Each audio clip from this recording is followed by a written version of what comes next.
तीन मछलियां। एक जलाशय में तीन मछलियां फिशेस रहा करती थी, अनागत विधाता, प्रत्युत्पन्नमति और यभद्विष्य। तीनों के स्वभाव एक दूसरे से भिन्न थे।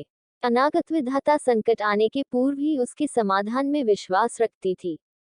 प्रत्युत्पन्नमति की सोच थी कि संकट आने पर उसका कोई न कोई समाधान निकल ही आता है। यह भविष्य किस्मत के भरोसे रहने वालों में से थी। उसका मानना था कि जो किस्मत में लिखा है वह तो होकर ही रहेगा, चाहे कितने ही प्रयत्न क्यों न कर लिए जाएं, उसे टाला नहीं जा सकता। तीनों मछलियां जिस जलाशय में रहती थी वह मुख्य नदी से जुड़ा हुआ था, किंतु घनी झाड़ियों से ढका होने के कारण सीधे दिखाई नहीं पड़ता था। यही कारण था कि वह अब तक मछुआरों की दृष्टि से बचा हुआ था। एक शाम मछुआरे नदी से मछलियां पकड़कर वापस लौट रहे थे। बहुत ही कम मछलियां हाथ आने के कारण वे उदास थे। तभी उनकी दृष्टि मछलीखोर पक्षियों पर पड़ी, जो नदी से लगी झाड़ियों के पीछे से उड़ते चले आ रहे थे। उन मछलीखोर पक्षियों की चोंच में मछलियां दबी हुई थी। यह देख मछुआरों को समझते देर न लगी कि झाड़ियों के पीछे नदी से लगा हुआ कोई जलाशय है। वे झाड़ियों के पार जाकर जलाशय के पास पहुंच गए।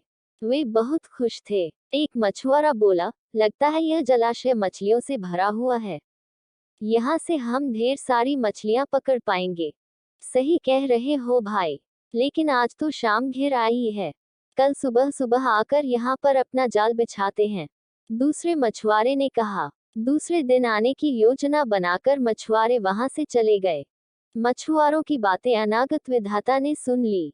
वह तुरंत प्रत्युत्पन्नमति और यभद्विष्य के पास पहुंची और बोली, कल मछुआरे जाल डालने इस जलाशय में आ रहे हैं। यहाँ रहना अब खतरे से खाली नहीं रह गया है।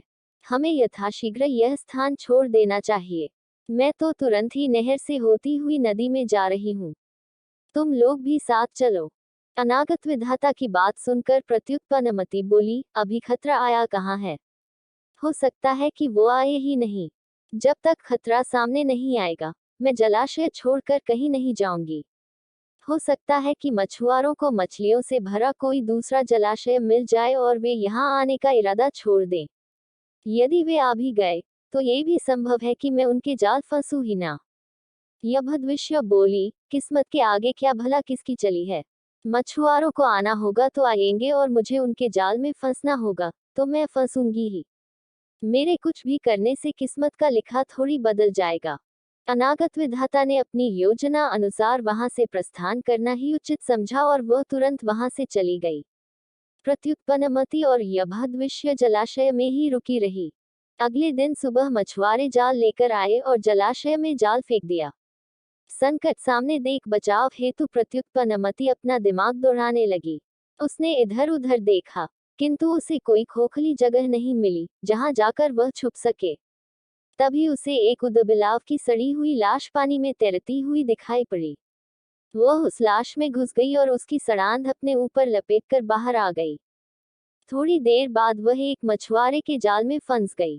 मछुआरे ने जब जाल बाहर निकाला और सारी मछलियों को जाल से एक किनारे पर उलट दिया, तब प्रत्युत्पन्नमति सड़ांध लपेटे हुए मरी मछली की तरह जमीन पर पड़ी रही। उसमें कोई हलचल न देख मछुआरे ने उसे उठाकर सूंघा। उसके ऊपर से आ रही बदबू से उसने अनुमान लगाया कि यह अवश्य कई दिनों पहले मरी मछली है और उसने उसे पानी में फेंक दिया।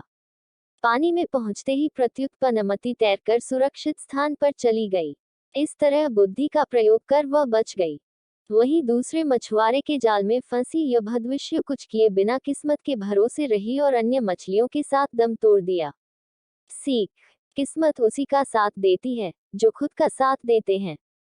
किस्मत के भरोसे रहकर हाथ पर हाथ धरे बैठे रहने वालों का विनाश निश्चित है।